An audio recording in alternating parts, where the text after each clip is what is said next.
Good morning students. हम लोगों ने ग्रामर में almost first second chapter complete कर लिया है, प्लस एक क्रिएटिव राइटिंग कंप्लीट कर ली है। अब हम लिटरेचर साइड में 2 चैप्टर कंप्लीट करेंगे ताकि आपके जो टेस्ट का सिलेबस है वो पूरी तरीके से कंप्लीट हो जाए। ठीक है। लिटरेचर का मतलब होता है जहाँ पर आप लेसन्स पढ़ते हैं, स्टोरीज़ पढ़ते हैं और पोएम पढ़ते हैं, उसे हम लिटरेचर कहते हैं। तो हमारे लिटरेचर में हमारा जो फर्स्ट चैप्टर है वो है प्ले टाइम। ठीक है, प्ले टाइम हमारा नेम है लेसन का। इससे पहले हम इस चैप्टर में जो हमारा बुक का थीम है वो पढ़ेंगे। हर एक यूनिट में एक लेसन और एक पोएम है। जो बच्चे पहले ये बुक यूज़ कर चुके हैं उन्हें अच्छे से पता है कि एक यूनिट में एक लेसन और एक पोएम होती है, और जिन बच्चों के पास बुक नहीं है वो प्रॉपर लेसन को वीडियो में अच्छे से देखेंगे। सो फ्रेंडशिप से आप क्या समझते हैं? फ्रेंडशिप यानी आपकी दोस्ती। हर इंसान किसी ना किसी का दोस्त होता है। कोई किसी पर्सन के सर्कल में रहता है तो किसी को जानवरों से दोस्ती करना अच्छा लगता है, यानी कि सभी के अपने अपने एक फ्रेंड सर्कल होता है और हर किसी के लिए उसका दोस्त बहुत इम्पॉर्टेंट होता है। अब dear readers, our friends are special to us. हमारे लिए बहुत स्पेशल होते हैं। We learn and grow with our friends. हम अपने फ्रेंड्स के साथ बड़े होते हैं, उम्र हमारी बड़ी होती है, साथ ही साथ हम अपने फ्रेंड्स के साथ बहुत सी चीज़ें भी सीखते हैं। They are an important part of our lives. Let us read a story and a poem about friend. ठीक है, सबसे पहले हम एक स्टोरी पढ़ेंगे जो कि फ्रेंड्स पर डिपेंड है। The lesson name is play time. Lesson number 1. ये जो आप फोटो देख रहे हैं, जिनके पास बुक है वहाँ इस लाइन में अपने बेस्ट फ्रेंड के बारे में लिखना है और यहाँ पर उसकी फ़ोटो लगानी है। So come to the reading junction. Let us read about the Afzal and his friends play on a rainy day. Rainy day का मतलब होता है बारिश। बारिश में अफजल और उसके दोस्त खेल रहे हैं। अब वो क्या खेल रहे हैं, कहाँ टाइम स्पेंड कर रहे हैं, ये हम इस स्टोरी में पढ़ेंगे। Rain, rain, rain, how it did rain. The great drop rains down the glass in stream. Mohan, Afzal and little Noori, यानी कि बारिश हो रही थी। जब दरवाज़े पे बारिश होती है, खिड़कियों में बारिश होती है, तो Mohan, Afzal and little Noori watch it the for longer time, यानी खिड़कियों से बाहर बारिश हो रही थी। अब वो काफ़ी टाइम से अंदर बैठे सोच रहे थे कि बारिश रुके तो वो खेलने जाए। बारिश होती है तो बच्चे बाहर नहीं खेल पाते। Oh dear, this said at last, do you think it will be ever stop raining, we want to go out and play, यानी वो चाहते थे कि बारिश रुक जाए और वो बाहर जाकर खेल सकें। Mohan had an idea, Mohan के दिमाग में एक आइडिया आता है कि why don't we go up to the attic and play. ये जो एटिक वर्ड लिखा हुआ है, इस एटिक का मतलब होता है स्टोर रूम। कई स्टोर रूम घर के ऊपर बने रहते हैं। ठीक है, कमरे के ऊपर अगर एक छोटा सा कमरा निकाल दिया गया उसे हम बोलते हैं एटिक। तो मोहन कहता है क्यों ना ऐसा करें कि ऊपर एटिक पे जाएं और हम वहाँ पर खेलें। The other two thought it was a wonderful plan. Of the 3 friends went running up the window stair with the noisy feet. ठीक है, अब वो तीनों उस प्लान पे राज़ी हो गए। उन्होंने कहा कि हाँ बहुत अच्छा प्लान है। अब वो तीनों फ्रेंड जल्दी से वुडन स्टेयर, यानी कि लकड़ियों पे जो सीढ़ी बनी थी उससे ऊपर के कमरे की तरफ चले गए। They found 3 old broom, broom का मतलब होता है झाड़ू। उन्होंने उस कमरे में उन्हें 3 पुरानी झाड़ू मिली। देखो, ये देख सकते हो ना पिक में, 1, 2 और एक ये नीचे गिरी हुई है 3। ठीक है, ये 3 ब्रूम्स उन्हें मिली, यानी झाड़ू मिली। And began to play soldier, first Mohan then Noori with Afzal last of all.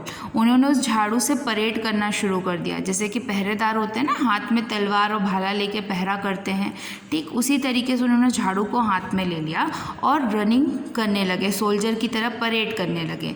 सबसे पहले मोहन था, उसके बाद नूरी और नूरी के बाद लास्ट में Afzal. The attic wasn't a very large, wasn't a very large का मतलब है कि एटिक जो था, वो कमरा जो था वो बहुत ज़्यादा बड़ा नहीं था। But the childrens made space to play, लेकिन बच्चों ने सामान को इधर उधर खसका कर अपने खेलने के लिए जगह बना ली। देखिए, कुछ इस तरीके से उन्होंने ये जो पिक्चर आप देख रहे हैं ना, इस तरीके से उन्होंने झाड़ू को अपने कंधे पे रखा और परेड करना शुरू कर दिया। ये मोहन, ये नूरी और ये अफजल, ठीक है। So they were playing, Afzal mother was baking her special cookies. Cookies का मतलब होता है जो बिस्किट्स वगैरह होते हैं ना वो। तो जब ये खेल रहे थे, अफजल की मम्मी ने अपनी स्पेशल कुकीज़ बनाना शुरू कर दिया। From the down stair, from the down stair का मतलब जहाँ पर ये खेल रहे थे कमरे में, उसी के जस्ट नीचे उनका किचन था। Her secret was that she dipped the tong in a sugar syrup sweeten, यानी कि वो जो कुकीज़ थी वो बहुत ही टेस्टी बनाती थी, बहुत ही मीठी बनाती थी, ये उनका सीक्रेट था। She could hear them as they marched along, she could even hear Afzal's command about turn every time they reached one end from the room. इस लाइन का मतलब है कि वो नीचे काम कर रही थी और बार बार अफजल की आवाज़ सुन रही थी कि अफजल बोलता था पलटो, टर्न हो जाओ, यानी कि जैसे वो इस पॉइंट पे आते हैं आवाज़ करता तो ये लोग इस टाइम टर्न होते हैं, और जब वो इस पॉइंट पे टर्न होते तो वापस टर्न होके इस पॉइंट पे आ जाते, क्योंकि कमरा क्या था, बहुत ही छोटा था। By and by they were tired and of playing soldier, यानी कि सोल्जर का जो गेम ये खेल रहे थे, इसे खेल कर ये थक गए। They pulled down some old dresses and hats that were hanging on a peg, यानी उस कमरे की खूंटियों पर जो पुराने कपड़े, हैट यानी टोपियाँ लटकी हुई थी, ड्रेसेस लटकी हुई थी, put them on and pretend they were grown up, और उन कपड़ों को पहनकर वो ऐसे प्रिटेंड करने लगे जैसे वो बहुत बड़े हो गए हैं। Then out of an old box they dragged a scrapbook. Scrapbook क्या होती है, छोटी क्लासेस में आप लोगों ने पढ़ा होगा फर्स्ट सेकेंड में कि स्क्रैप बुक ऐसी बुक होती है एक ड्राइंग बुक की तरह, उसमें आप अपनी फ़ोटो लगाते हो, अपने बारे में लिखते हो, फिर अपनी मदर फादर की, अपने बेस्ट फ्रेंड की फ़ोटोज़ लगा के उनके बारे में लिखते हो, या कहीं भी जाते हो या अपने फेवरेट जो भी थिंग्स होती हैं उनकी फ़ोटोज़ लगा कर उनके बारे में डिटेल अगर आप लिखते हो, वो स्क्रैप बुक्स होती हैं, ठीक है। तो उसी कमरे में अफजल को एक बहुत ही पुराना बॉक्स मिला और उस बॉक्स में एक स्क्रैप बुक थी full of pictures and set down to look them over. तो वो तीनों बैठकर उस स्क्रैप बुक को देखने लगे। इन द मीन टाइम यानी कि जब आधा दिन निकल गया, लता हैज़ अराइव्ड। लता यानी कि उनकी एक और दोस्त वहाँ पर आई। लता वॉज अफजल फ्रेंड, लता अफजल की फ्रेंड थी। She was wrapped up in a yellow raincoat and was wearing a matching gold shoes.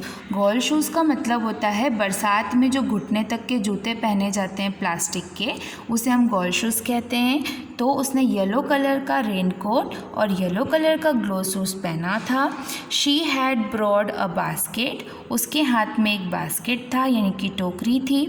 With her 2 extremely lovable kittens in it, और उस बास्केट में उसकी 2 छोटी प्यारी प्यारी किटन यानी कि बिल्ली के बच्चे थे। Look at this picture, this is Lata, है ना, शी इज़ लता। तो इसने देखो येलो कलर की हैट पहनी है, येलो कलर का रेन कोट, येलो कलर का ग्लो शूज़, इसे कहते हैं ग्लो शूज़। इसने एक बास्केट पकड़ा हुआ है और इसमें 2 छोटी छोटी प्यारी सी किटन्स हैं। Afzal and his friends are in the attic, said Afzal mother. जब लता उनके घर गई तो अफजल की मम्मा ने कहा कि वो लोग एटिक में हैं यानी कि ऊपर वाले कमरे में। सो लता रैन अप टू फाइंड दैम, वो दौड़ कर ऊपर गई उन्हें ढूंढने। She did find them but what do you think, all of them were fast slip. वो बेचारी उनके साथ खेलने गई लेकिन हुआ क्या, लास्ट में वो लोग वहाँ पर सो गए, क्योंकि वो काफ़ी देर से खेल रहे थे और वो थक कर सो गए। इस कहानी से सिर्फ आपका ये रीज़न है इस कहानी का कि हम अगर अपने दोस्तों के साथ रहते हैं तो कंडीशन चाहे जैसे भी हो, हम हर कंडीशन में इंजॉय करते हैं। देखो बाहर बारिश हो रही थी, बाहर वो खेल नहीं सकते थे, एक पुराने से कमरे में गए, जो भी पुरानी चीज़ें मिली उससे खेलने लगे और खेलते खेलते वहीं थक कर सो गए।